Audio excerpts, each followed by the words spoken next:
Cinema ಬಗ್ಗೆ ಹೇಳಬೇಕು ಅಂತಂದರೆ ಒಂದು ಕ್ಷಣ ನನಗೂ ಕೂಡ ಅಳು ಬರುತ್ತೆ. ಏಕೆ ಅಂತಂದರೆ ನನ್ನ ಜೀವನದಲ್ಲಿ ನಡೆದಿರೋ ಘಟನೆಗಳನ್ನ ಚೆನ್ನಾಗಿ ತೋರಿಸಿದ್ದಾರೆ. ನಾನು ಕೂಡ ಇದೇ ರೀತಿ ತಂದೆ ತಾಯಿ ವಿರುದ್ಧವಾಗಿ ನಡೆದು ಜೀವನದಲ್ಲಿ ಎಲ್ಲವನ್ನ ಕಳ್ಕೊಂಡು ಮತ್ತೆ ಪಡ್ಕೋತಾ ಇದ್ದೀನಿ. ಏನು ಹೇಳಬೇಕು ಅಂತಂದರೆ ಮುಖ್ಯವಾಗಿ ಎಲ್ಲರೂ ಕೂಡ ಮೊದಲು ಈ ಮೂವಿಯನ್ನು ಬಂದು ನೋಡಬೇಕಾಗತ್ತೆ. ಏಕೆ ಅಂತಂದರೆ ಒಂದು ತಾಯಿ ಜನ್ಮ ಕೊಡಬೇಕು ಅಂತಂದರೆ ತನ್ನ ದೇಹದಲ್ಲಿರೋ ಅಷ್ಟು ಮೂಳೆಯನ್ನು ಮುರಿದಷ್ಟು ನೋವು ಬರುತ್ತೆ. ಆದರೆ ನಾವು ಒಂದು ಸಣ್ಣ ನೋವಾದ್ರೇ ತಡ್ಕೊಳ್ಳೋದಕ್ಕೆ ತುಂಬ ಕಷ್ಟಪಡ್ತೀವಿ. ಆದರೆ ತಾಯಿ ನಮ್ಗೆ ಅಷ್ಟೆಲ್ಲ ಜನ್ಮ ಕೊಟ್ಟು ಸಾಕಿ ಬೆಳೆಸಿ ಇಷ್ಟೆಲ್ಲ ನಮ್ಮ ದೊಡ್ಡವರಾಗಿ ಮಾಡ್ತಾರೆ. ಆದರೆ ತಾಯಿ ಪ್ರೀತಿ ನಮಗೆ ಅರ್ಥ ಆಗೋದಿಲ್ಲ. ಯಾರನ್ನೇ ನಮ್ಗೆ ಏನೇ ಮಾಡಿದ್ರು ಕೂಡ ತಾಯಿಯಷ್ಟು ಪ್ರೀತಿಯನ್ನು ಆ ಜಾಗವನ್ನು ಯಾರೂ ತುಂಬೋದಕ್ಕಾಗೋದಿಲ್ಲ. ಈಗ ನಾನು ಮುಂದೆ ಮದುವೆ ಆಗ್ಬೋದು, ಹೆಂಡತಿ ಬರ್ಬೋದು, ಹೆಂಡತಿ ಬಂದ್ರೂ ಕೂಡ ನನ್ನ ತಾಯಿ ಜಾಗವನ್ನು ಅವಳು ತುಂಬೋದಕ್ಕಾಗೋದಿಲ್ಲ. ಈಗ ಅದು ನನಗೆ ನನ್ನ ತಾಯಿ ನಾನು ಊಟ ಮಾಡಿಲ್ಲ ಅಂತಂದ್ರು ನಾನು ಏನೇ ಕೋಪಿಸ್ಕೊಂಡಿದ್ರು ಪ್ರೀತಿಯಿಂದ ಊಟ ಮಾಡಿ ಮಲಗಿಸ್ತಾಳೆ. ಅದೇ ನನ್ನ ಹೆಂಡತಿ ಆದರೆ ಆ ಥರ ಮಾಡಲ್ಲ. ಮುನ್ಸ್ಕೊಳ್ಳಿ ಅಂತೇಳಿ ಅವಳ ಪಾಡಿಗಳು ಊಟ ಮಾಡಿ ಮಲ್ಕೋಬೋದು. ಆದರೆ ನನ್ನ ತಾಯಿ ಇದುವರೆಗೂ ನನಗೆ ಮರುಜನ್ಮವನ್ನು ಕೊಟ್ಟಿದ್ದಾರೆ. ನನಗೆ ಹುಷಾರಿಲ್ಲ ಅಂತ ಹಿಂಗೆ ಒಂದು 7th ನನಗೊಂದು ಘಟನೆ ಆಗುತ್ತೆ. ಆ ಘಟನೆ ನನಗೆ ಈ ಮೂವಿಯಲ್ಲಿ ತುಂಬ ನೆನಪಾಯಿತು. ಏಕೆ ಅಂತಂದರೆ ನನ್ನ ತಾಯಿ ನನಗೋಸ್ಕರ ಎಷ್ಟೆಲ್ಲ ಶ್ರಮ ಬಿದ್ದರು. ಕಾಸು ಅಂತಕ್ಕಂಥದ್ದು ನಮ್ಮ ಜೀವನಕ್ಕೆ ಮುಖ್ಯ ಅಗತ್ಯ. ಆದರೆ ಕಾಸೇ ಜೀವನ ಆಗಬಾರ್ದು ಅನ್ನೋದು ಕೂಡ ತುಂಬ ಚೆನ್ನಾಗಿ ತೋರಿಸಿದ್ದಾರೆ. ನನ್ನ ತಾಯಿ ನನ್ನನ್ನು ಬದುಕಿಸ್ಬೇಕು ಅಂತ ಹೇಳಿ ಎಷ್ಟೆಲ್ಲ ಶ್ರಮಪಟ್ಟು ಅವತ್ತಿನ ಕಾಲದಲ್ಲಿ 1 ರೂಪಾಯಿನೂ ಕೂಡಿಟ್ಟು ನನ್ನನ್ನು ಉಳಿಸಿ ಅವತ್ತು ನನಗೆ ನನ್ನ ತಾಯಿ ಬೆಲೆ ಅರ್ಥ ಆಯಿತು. ಏಕೆ ಅಂತಂದರೆ ತಾಯಿ ಅಂತ ನಾವೇನೋ ಅಂದ್ಕೊಂಡಿರ್ತೀವಿ, ಯಾರ್ದೋ ಮಾತಿಗೆ ನಮ್ಮ ತಾಯಿನ ವಿರುದ್ಧವಾಗಿ ನಿಂತ್ಕೊಂಡಿರ್ತೀವಿ. ಆದರೆ ತಾಯಿ ಅಂತಕ್ಕಂಥವ್ರು ನಮಗೆ ಜೀವನವನ್ನಲ್ಲ, ನಮಗೆ ಮರುಜನ್ಮವನ್ನು ಕೊಡೋದಕ್ಕೂ ಕೂಡ ರೆಡಿಯಾಗಿರ್ತಾರೆ. ಆದರೆ ನಮ್ಗೆ ಯಾರೂ ಕೂಡ ಹಿಂದೆ ಮುಂದೆ ಯಾರೂ ಬರೋದಿಲ್ಲ. ತಂದೆ ತಾಯಿ ನಾವು ಕೇಳಲಿ ಸೋಲ್ಲಿ ಏನೇ ಆಗಲಿ ನನಗೆ ತಂದೆ ತಾಯಿನೇ ಮುಖ್ಯ.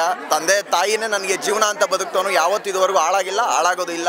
ಮುಖ್ಯವಾಗಿ ಆಡಿಯನ್ಸ್ಗೆ ಏನು ಹೇಳಕ್ಕೆ ಇಷ್ಟಪಡ್ತೀನಿ ಅಂತಂದರೆ ಯಾವುದ್ಯಾವುದೋ ಮೂವಿಗಳಿಗೆ ಏನೇನೋ ಹೋಗಿ ನೋಡ್ತಾ ಇರ್ತೀರ, ಫ್ಯಾಮಿಲಿ ಸಮೇತವಾಗಿ ಎಲ್ಲರೂ ಬಂದು ಈ ಮೂವಿಯನ್ನು ತೋರಿಸಿ ನಿಮ್ಮ ಮಕ್ಕಳು ಸರಿಯಾಗಲಿಲ್ಲ ಅಂತ ಆಮೇಲೆ ಕೇಳಿ. ಏಕೆ ಅಂತಂದರೆ ತಂದೆ ತಾಯಿ ಅಂತಂದ್ರೆ ಏನು, ಅವ್ರ ಬೆಲೆ ಅಂತಂದರೆ ಏನು ನನ್ನ ತುಂಬ ಅರ್ಥ ಆಗೋ ರೀತಿಯಾಗಿ ತೋರಿಸಿದ್ದಾರೆ ಈ ಮೂವಿಯಲ್ಲಿ. ದಯಮಾಡಿ ಎಲ್ಲರೂ ಬಂದು ಈ ಮೂವಿಯನ್ನು ರಾಜರತ್ನಾಕರ ಅಂತ ಹೇಳಿ ಆ ಮೂವಿ ನೇಮಲ್ಲ, ಅದು ಯಾವತ್ತಿದ್ರೂ ರತ್ನಾಕರನೇ. ಮೇಲ್ಗಡೆ ಸ್ಥಾನಕ್ಕೆ ಹೇಗೆ ಹೋಯಿತು ಅಂತಂದರೆ ಎಲ್ಲಿ ತಂದೆ ತಾಯಿ ಬೆಲೆಯನ್ನು ತೋರಿಸ್ತಾರೋ ಆ ಮೂವಿ ಯಾವತ್ತಿದ್ರೂ ಗೆಲ್ಲುತ್ತೆ ಅಂತ ಹೇಳಕ್ಕೆ ಇಷ್ಟಪಡ್ತೀನಿ. ಗೆಲ್ಲೇಬೇಕು. ಯಾಕೆ ಅಂತಂದರೆ ತಂದೆ ತಾಯಿನ ತುಂಬ ಅದ್ಭುತವಾಗಿ ತೋರಿಸಿದ್ದಾರೆ. ತಂದೆ ತಾಯಿ ಬೆಲೆ ತುಂಬ ಅತ್ಯಮೂಲ್ಯವಾಗಿರ್ತಕ್ಕಂಥದ್ದು. ನಮಗೆ ಜನ್ಮ ಕೊಟ್ಟು ಇಷ್ಟೆಲ್ಲ ಬೆಳೆಸಿ ಮಾಡಿ ಎಲ್ಲ ಇದು ಮಾಡಿರ್ತಾರೆ. ಆದರೆ ನಾವು ತಂದೆ ತಾಯಿಗಳನ್ನ ನಾವು ಪ್ರೀತಿ ಇದು ಮಾಡೋದಿಲ್ಲ. ಯಾವುದೋ ಹುಡುಗಿಯಿಂದನೋ ಬೇರೆ ಹಿಂದೆಯಿಂದನೋ ನಾವು ಎಲ್ಲದಕ್ಕೂ ಅಡಿಟ್ ಆಗ್ತಾ ಇರ್ತೀವಿ. ಆದರೆ ತಂದೆ ತಾಯಿ ಪ್ರೀತಿ ಯಾಕೆ ಅಡಿಟ್ ಆಗಲ್ಲ? ಅವ್ರ ಪ್ರೀತಿ ಯಾಕೆ ನಮಗೆ ಗೊತ್ತಾಗಲ್ಲ? ಯಾಕೆಂದ್ರೆ ಅವ್ರ ಸ್ಥಾನದಲ್ಲಿ ನಾವು ಇಂಥ ಯೋಚನೆ ಮಾಡಿದಾಗ ಮಾತ್ರ ಆ ಪ್ರೀತಿ ನಮಗೆ ಅರ್ಥ ಆಗುತ್ತೆ. ಬಿಟ್ಟರೆ ಇಲ್ಲ ಅಂತಂದ್ರೆ ಏನೂ ಅರ್ಥ ಆಗೋದಿಲ್ಲ. ದಯಮಾಡಿ ಎಲ್ಲ ಬಂದು ಈ ಮೂವಿಯನ್ನು ಒಂದು ಬಾರಿ ನೋಡಿ ತಂದೆ ತಾಯಿ ಬೆಲೆ ಅನ್ನೋದೇನು ಅಂದ್ರೆ ನಿಮಗೆ ಮುಖ್ಯವಾಗಿ ಅರ್ಥ ಆಗುತ್ತೆ ಅಂತ ಹೇಳಕ್ಕೆ ಇಷ್ಟಪಡ್ತೀನಿ ಸರ್. ಹೇಳ್ತಾ ಇದ್ದೀನಿ, ಸಿನಿಮಾ ನೋಡ್ತಿದ್ದಾಗ ಕಣ್ಣಲ್ಲಿ ನೀರು ಬಂತು. ಯಾಕೆಂದರೆ ಸುಳ್ಳು ಹೇಳಬಾರ್ದು, ಮನಸ್ಸಿಂದ ಹೇಳ್ತಾ ಇದ್ದೀನಿ. ಈ ಸಿನಿಮಾದಲ್ಲಿ ಕೆಲವೊಂದು ಘಟನೆಗಳು ನನ್ನ ಜೀವನದಲ್ಲೇ ನಡೆದಿದೆ. ಯಾಕೆಂದರೆ ನಮ್ಮ ಮನೇಲಿ ನನ್ನ ತುಂಬ ಚೆನ್ನಾಗಿ ನೋಡ್ಕೊಂಡಿದ್ದಾರೆ, ಸುಳ್ಳು ತುಂಬ ಚೆನ್ನಾಗಿ. ಯಾಕೆಂದರೆ ಒಂದೇ ಒಂದು ಕಷ್ಟ ತೋರಿಸ್ದೆ ಇಷ್ಟು ಚೆನ್ನಾಗಿ ನೋಡ್ಕೊಂಡಿದ್ದಾರೆ. ನಾವು ಅವ್ರಿಗೆ ಬೆಲೆನೇ ಕೊಡ್ತಾ ಇರಲಿಲ್ಲ. ಈಗ ಅನ್ನಿಸ್ತಿದೆ, ಹೌದಲ್ವಾ ನಮ್ಮ ಮನೆಯವ್ರು ನಾನು ಎಷ್ಟು ಚೆನ್ನಾಗಿ ನೋಡಿ ಒಂದು ದಿನ ಫೋರ್ಸ್ ಮಾಡಿ ನನ್ನ ತಿಂಗಳು ಕಮಿಟ್ಮೆಂಟ್ ಐತೆ ಚೀಟಿ ಕಟ್ಟು ಅಂತ ಹೇಳ್ದವರಲ್ಲ. ಆದರೂ ನಾವು ಅವ್ರ ಮಾತಿಗೆ ಬೆಲೆ ಕೊಡ್ತಿಲ್ಲ. ಏನೋ ಒಂದು ನಂಬಿಕೆ, ನನ್ನ ಮಗ ಏನೋ ಒಂದು ಸಾಧಿಸ್ತಾನೆ ಅಂತ. ಆ ನಂಬಿಕೆಗೆ ನಾವು ಮೋಸ ಮಾಡಬಾರ್ದು. ಎಷ್ಟೋ ತಂದೆ ತಾಯಿಗಳು ಮಕ್ಕಳ ಮೇಲೆ ಕನಸು ಕಟ್ಟಿ ಬೆಂಗಳೂರು ಕಳಿಸಿರ್ತಾರೆ. ದಯವಿಟ್ಟು ಹೇಳ್ತಾ ಇದ್ದೀನಿ, ಈ ಕುಡ್ತಾ ಸಿಗರೇಟ್ ನಾನು ಅದೊಂದು ಹೆಮ್ಮೆಯಿಂದ ಹೇಳ್ಕೊತೀನಿ. ಬದಲು ನಮ್ಗೆ ಯಾವುದು ಕೆಟ್ಟ ಚಟಗಳಿಲ್ಲ. ಒಂದು ಪ್ರೀತಿ ಅನ್ನೋದ್ರಿಂದ ಒಂದು ಮೋಸ ಹೋಗಿದ್ದು ಅಷ್ಟೇ. ಅದು ಬಿಟ್ಟರೆ ಇನ್ಯಾವುದೇ ಒಂದು ಕೆಟ್ಟ ಚಟಗಳನ್ನ ಕಲ್ತಿಲ್ಲ. ಬೆಂಗಳೂರಿಗೆ ಆಸೆಗಳನ್ನ ಹೊತ್ಕೊಂಬರೋ ತುಂಬ ಜನ ಕೇಳೋದಿಷ್ಟೇ. ನಾವು ಏನೇ ಮಾಡಿದ್ರು ನಮ್ಮ ತಂದೆ ತಾಯಿನ ಮನಸ್ಸಲ್ಲಿ ಇಟ್ಕೊಂಡು ಮಾಡಬೇಕು. ಯಾರೋ ಬೆಂಗಳೂರಲ್ಲಿ 4-5 ಜನ ಸಿಗ್ತಾರೆ ಹುಡುಗರು, ಅವ್ರ ಜೊತೆ ಮೋಜು ಮಸ್ತಿ ಮಾಡೋದನ್ನ ಬಿಟ್ಟು ಊರಲ್ಲಿ ನಮ್ಮ ತಂದೆ ತಾಯಿ ಏನು ಕಷ್ಟ ಬೀಳ್ತಿದ್ದಾರೆ, ನನಗೋಸ್ಕರ ಏನೇನು ಕಷ್ಟ ಬಿದ್ದಿದ್ದಾರೆ ಅನ್ನೋದನ್ನ ತಲೆಯಲ್ಲಿ ಬ್ರದರ್. ನಾವು ಹುಡುಗರು ಹೆಂಗೆ ಗೊತ್ತಾ ಎಂಥ ತಪ್ಪು ಮಾಡ್ತೀವಿ ಅಂತ ಅಂದರೆ, ನಮ್ಮ ತಾಯಿಗೆ ಹುಷಾರಿಲ್ಲ ಅಂತ ಕರೆದ್ರೆ ಆಸ್ಪತ್ರೆಗೆ ಕರ್ಕೊಂಡೋಗಿ ಬಾ ಮಗ ಅಂದರೆ ಹೋಗದೆ ಇರೋರು, ಅದೇ ನಾವು ಲವ್ ಮಾಡ್ತಿರೋ ಹುಡುಗಿ ಕರೆದಿದ ತಕ್ಷಣ ನಮ್ಮ ಹತ್ರ ಇದ್ರೂ ಇಲ್ಲದೇ ಇದ್ರು ಯಾವೊಂದೋ ಬೈಕ್ ಇಸ್ಕೊಂಡು 100 ರೂಪಾಯಿ ಪೆಟ್ರೋಲ್ ಹಾಕ್ಸ್ಕೊಂಡು ಅವ್ಳು ಕಣ್ಣು ಮುಂದೆ ಇರ್ತೀವಿ. ಯಾಕೆ ಅವಳನ್ನ ಚೆನ್ನಾಗಿ ನೋಡ್ಕೊಬೇಕು. ನಮ್ಮ ತಾಯಿಗೇನಾಗ್ಲಪ್ಪ, ನಿಯತ್ತಾಗಿಲ್ದಿರೋ ನಾಯಿಗಳನ್ನ ತಲೆ ಮೇಲೆ ಕೂತ್ಕೊಂಡು ಮೆರೆಸ್ತೀವಿ. ನಿಯತ್ತಾಗಿರೋ ತಾಯಿ ಪ್ರೀತಿನ ನಾವು ಮರಿತಾ ಇದ್ದೀವಿ. ದಯವಿಟ್ಟು ನಾವು ಹುಡುಗರು ಅದನ್ನು ಮಾಡಬಾರ್ದು. ಪರಿಶುದ್ಧವಾದ ಪ್ರೀತಿ ಅಂತಾರೆ, ಎಲ್ಲಿದೆ ಬರ್ತಾರೆ ಪರಿಶುದ್ಧವಾದ ಪ್ರೀತಿ?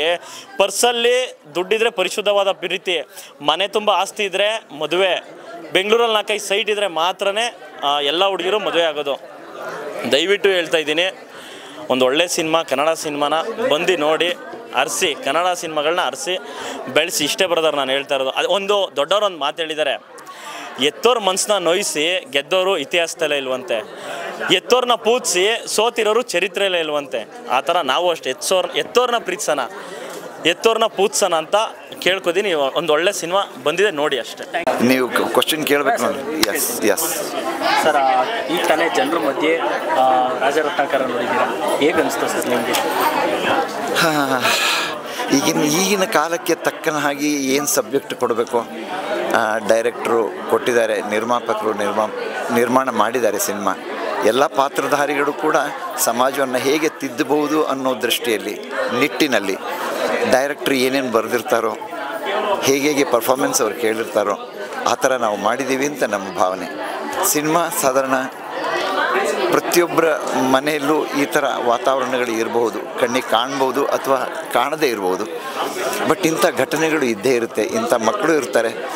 ಸಮಾಜಕ್ಕೆ ಈ ಸಿನಿಮಾ ನೋಡೋದ್ರಿಂದ ಎಷ್ಟೋ ತಿದ್ದುಪಡಿ ಆಗಲಿ, ಕೆಟ್ಟ ಮನಸ್ಸುಗಳೆಲ್ಲ ಒಳ್ಳೆ ಮನಸ್ಸುಗಳಾಗಿ ಪರಿವರ್ತನೆ ಆಗಲಿ. ಸಿನಿಮಾ ಮಾಧ್ಯಮ ರಂಗ ಎಷ್ಟು ಇಂಪಾರ್ಟೆಂಟ್ ಅಂದರೆ ಸೆಲೆಬ್ರಿಟಿ ಆದವರು ಏನು ಹೇಳ್ತಾರೋ ಏನು ಮಾಡ್ತಾರೋ ಅದನ್ನೇ ಜನಗಳು ಫಾಲೋ ಮಾಡುವಂಥ ಸ್ಥಿತಿಗೆ ನಮ್ಮ ನಾಗರಿಕತೆ ಬಂದು ನಿಂತಿದೆ. ಅವರು ಸಿಗರೇಟ್ ಸೇದಿದ್ರೆ ನಾವು ಸಿಗರೇಟ್ ಸೇದ್ತೀವಿ, ಅವರು ಕುಡಿದ್ರೆ ನಾವು ಕುಡಿತೀವಿ, ನಾವು ಒಳ್ಳೆ ಕೆಲಸ ಮಾಡಿದ್ರೆ ಅವರು ಒಳ್ಳೆ ಕೆಲಸ ಮಾಡ್ತಾರೆ, ಅವ್ರು ಹಾಕ್ಕೊಳ್ಳೋ ಬಟ್ಟೆನೇ ನಾವು ಹಾಕ್ಕೊಳ್ತೀವಿ, ನಾವು ಹಾಕ್ಕೊಳ್ಳೋ ಬಟ್ಟೆನೇ ಅವ್ರು ಹಾಕ್ಕೊಳ್ತೀವಿ ಅನ್ನೋ ಥರ ಎಲ್ಲ ಕ್ರಿಯೇಟ್ ಆಗಿದೆ. ಬಟ್ ಅದೆಲ್ಲದರಿಂದ ಹೊರಗಡೆ ಬಂದು ನಿಜವಾದ ಜೀವನ ಅಂದರೆ ಯಾವುದು, ಹೇಗೆ ಸುಖವಾಗಿರ್ಬೋದು, ಸತ್ಯ ನ್ಯಾಯ ನಿಷ್ಠೆಗೆ ಹೇಗೆ ನಾವು ಒಟ್ಟಾಗಿ ಬದುಕಬಹುದು, ಸುಖ ಎಲ್ಲಿದೆ ಅದನ್ನು ಕಂಡುಕೊಳ್ಳೋದಕ್ಕೆ ಒಂದು ಒಳ್ಳೆ ಸಿನಿಮಾ ಮಾಡಿದ್ದೀವಿ ಅಂತ ನನ್ನ ಭಾವನೆ. ಸರ್, ನೀವು ತುಂಬ ಪಾತ್ರಗಳನ್ನು ಮಾಡಿದ್ದೀರಿ ಸಿನಿಮಾದಲ್ಲಿ. ತುಂಬ ಚೆನ್ನಾಗಿದೆ. ಕ್ಲೈಮ್ಯಾಕ್ಸ್ ಅಂತೂ ಸೂಪರ್. ಜನ ಅರ್ಥ ಮಾಡ್ಕೊಂಡು ನೋಡಿದ್ರೆ 100 ಡೇಸ್ ಹೋಗ್ಲಿ ಅಂತ ಆಸೆ ಪಡ್ತೀವಿ. ತುಂಬ ಎಮೋಷನಲ್ ಆಗ್ತಿದ್ರಿ ಅಂದರೆ ಕ್ಲೈಮ್ಯಾಕ್ಸಲ್ಲಿ ಆ ಹುಡುಗ ಇವಾಗಿನ ಕಾಲದ ಯುವಕರು ಈ ಕಷ್ಟ ಸುಖ ಅನ್ನೋದು ಅರ್ಥ ಆಗಿರಲ್ಲ, ಮತ್ತು ದುಡ್ಡಿನ ಬೆಲೆನೇ ಗೊತ್ತಿರೋದಿಲ್ಲ. ಅವ್ರ ಪಾಡಿಗೆ ಅವ್ರೇನೋ ಕಾಲೇಜ್ಗೆ ಹೋಗ್ತಾರೆ, ಆಟ ಆಡ್ಕೊಂಡು ಫಿಲಮ್ ಅದು ಇದು ಅಂತ ನೋಡ್ಕೊಂಡು ವೇಸ್ಟ್ ಮಾಡ್ತಾರೆ ಟೈಮು. ಕಷ್ಟ ಸುಖ ಗೊತ್ತಾಗೋದಿಲ್ಲ. ಆದರೆ ಆ ಹುಡುಗ ಪ್ರೀತಿಯಲ್ಲಿ ಬಿದ್ದ ಮೇಲೆ 10,000ಗೋಸ್ಕರ ಕಷ್ಟಪಡ್ತಾನಲ್ವ, ಅದರಲ್ಲಿ ಅರ್ಥ ಮಾಡ್ಕೊತಾನೆ. ನಮ್ಮ ತಾಯಿ ಎಷ್ಟು ಕಷ್ಟಪಡ್ತಿದ್ದಾರೆ, ನಮ್ಮ ತಾತ ಎಷ್ಟು ನೋವು ಅನುಭವಿಸ್ತಿದ್ದಾರೆ ಅನ್ನೋದನ್ನ ಅರ್ಥ ಮಾಡಿಕೊಂಡು ಚೇಂಜ್ ಆಗ್ತಾನಲ್ವ, ಅದು ಜನಕ್ಕೆ ತುಂಬ ಕನೆಕ್ಟ್ ಆಗುತ್ತೆ. ಅದು ಲಾಸ್ಟಲ್ಲಿ ಫೀಲ್ ಆಗುತ್ತೆ ಸರ್. ಇನ್ನು ನೀವು ಮೂವಿ ನೋಡಿದ್ದೀರಾ? ಮೂವಿ ನೋಡದೆ ಇಲ್ದಿರೋ ಆಡಿಯನ್ಸ್ಗೆ ಏನು ಹೇಳಕ್ಕೆ ಇಷ್ಟಪಡ್ತೀರಾ? ಬಂದು ನೋಡಬೇಕು. ಇವಾಗ ಹುಡುಗರು ಯಾವ ಥರ ಇದ್ದಾರೆ ಮತ್ತು ಯಾವ ಥರ ಚೇಂಜ್ ಆಗಬೇಕು ಅನ್ನೋದನ್ನು ಹುಡುಗರು ಅರ್ಥ ಮಾಡ್ಕೊತಾರೆ. ಬಂದು ನೋಡಲಿ. ತಾಯಂದ್ರು ನೋಡ್ಬೇಕು ಮಕ್ಕಳನ್ನ ಹೆಂಗೆ ಕಷ್ಟಪಡ್ತಾರೆ ಅಂತ. ತಂದೆ ತಾಯಿ ಫ್ಯಾಮಿಲಿ ಆದವರು ತುಂಬಾ ಕಷ್ಟಪಡ್ತಾರೆ, ಹೊರಗಡೆ ಹೋಗಿ ಕಷ್ಟಪಡ್ತಾರೆ.